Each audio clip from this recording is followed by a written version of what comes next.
আজকে সত্যজিৎ রায়ের জন্মদিন। আজকের দিনে একটা ওনার ছবির একটা সংলাপ আমার মনে পড়ছে, সেটা হচ্ছে আগন্তুক ছবির একটা সংলাপ। সেটা হচ্ছে, সভ্যকে জানেন?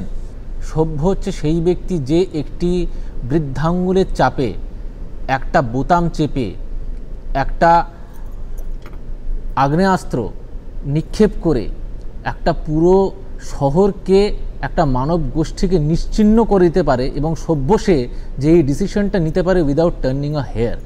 পয়েন্ট ইজ, আজকে পশ্চিমবঙ্গের বুকে সেই একজন ব্যক্তি বসে আছে যে উইদাউট টার্নিং আ হেয়ার আজকে একটা গোষ্ঠীকে, সেটা ছাত্র হোক, যুব হোক, সরকারি চাকরিজীবী হোক, প্রত্যেক জায়গায় করাপশান ছাড়া আর কোনো শব্দ বেরোচ্ছে না। একজন রাজ্যের মুখ্যমন্ত্রী হয়ে তিনি প্রকাশ্যে মঞ্চ থেকে বলছেন, কেউ যদি এর ফর্মটা ভরতে যায় তার নাগরিকত্ব চলে যাবে।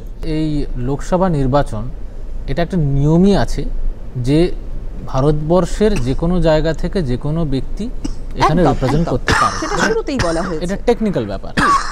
এইবার এই বহিরাগত তকমাটা বিভিন্ন সময় দেখা গেছে বিভিন্ন দল বিভিন্ন দলের ক্যান্ডিডেটদের এটা দিয়ে এসছে, কিন্তু আমি এই জায়গায় আজকের এই লোকসভার নিরিখে যে নির্বাচন হচ্ছে, আমি এই ভাষাটা আমি প্রয়োগ করতে চাই না, এই কারণে যে একদিকে যেরকম কৃষাণুদা বলতে চাইলো যে আমরা বিভিন্ন রকম সংস্কৃতি, বিভিন্ন রকম কালচার, বিভিন্ন রকম ভাষাকে আজকে আমরা এখানে ইন্টিগ্রেট করতে চাইছি বা প্রমোট করতে চাইছি, তার জন্য আমরা নিয়ে এসেছি।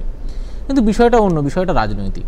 বক্তব্য হচ্ছে, আমি ভোটার হতে পারি মেদিনীপুরের, কিন্তু আমি লড়তে পারি দার্জিলিং, লড়তে পারি Birbhum, that's a technical matter. কিন্তু পশ্চিমবঙ্গের যে মানচিত্র, সেই বাউন্ডারির বাইরে গিয়ে যখন লড়তে হবে, তখন বুঝতে হবে সেখানে অন্য কোনো ফ্যাক্টর আছে।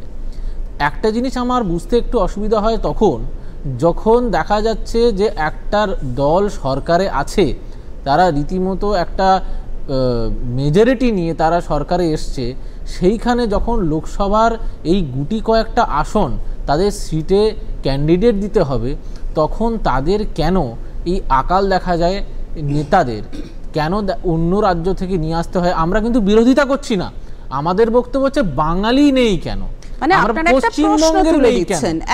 আমার বক্তব্য হচ্ছে তারা তো সরকারে আছে, তারা গভর্নমেন্ট বানিয়েছে with a very big majority. এবারে সেই জায়গায় লোকসভা নির্বাচনের যে সিটের সংখ্যা, সেটা তো বিধানসভা সিটের থেকে অনেক কম। তৃণমূল কংগ্রেসের যে টিউশনটা হয়, সেই টিউশনের যে টিউশন মাস্টার মশাই বা মাস্টারনি, তিনি নিজে প্রতি মুহূর্তে মিথ্যে কথা বলছেন। একজন রাজ্যের মুখ্যমন্ত্রী হয়ে তিনি প্রকাশ্যে মঞ্চ থেকে বলছেন, কেউ যদি এর ফর্মটা ভরতে যায় তার নাগরিকত্ব চলে যাবে। এর থেকে বড় মিথ্যে কথা আর কিছু হতে পারে না। বিষয়টা হলো, এইখানে পশ্চিমবঙ্গের, যেহেতু পশ্চিমবঙ্গ নিয়ে আলোচনা হচ্ছে, পশ্চিমবঙ্গের কোনো ব্যক্তি সে যদি আজকে সিএর মাধ্যমে নাগরিকত্ব দাবি করতে যায়, তাতে মুখ্যমন্ত্রীর অসুবিধাটা কোথায়? কিন্তু প্রকাশ্যে এই রকম একটা অসাংবিধানিক, এরকম একটা মিথ্যে, এইটা একটা মুখ্যমন্ত্রীর মুখ থেকে আশা করা যায় না।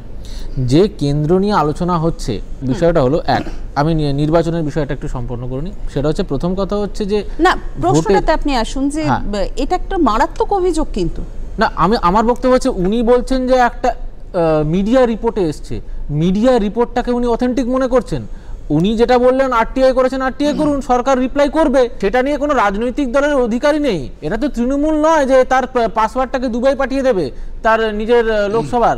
আজকে যে টাকার দাবি করছেন, আপনি ইউটিলাইজেশন সার্টিফিকেটের কথা বলেছেন, আমি আপনাকে ক্যাটাগরিক্যালি বলে দিই, পশ্চিমবঙ্গের বুকে কেন্দ্রীয় মন্ত্রী এসে বলে গেছেন যে নাটকটা ওনারা গিয়েছিলেন ওখানে দাবি করার জন্য, সেটাও বলে গেছেন 2018, 2019, 2020, উনি 3টে বছর উনি শুধু ওয়ার্নিং দিয়ে গেছেন এবং ওখান থেকে ফান্ড রিলিজ করে গেছেন এবং চিঠি করেছিলেন যে এই বিষয়ে আপনাদের ওইখানে সমস্যা হচ্ছে, ওখানে কিন্তু করাপশান হচ্ছে, যারা এই করাপশানের সঙ্গে যুক্ত তাদের বিরুদ্ধে ব্যবস্থা নিন।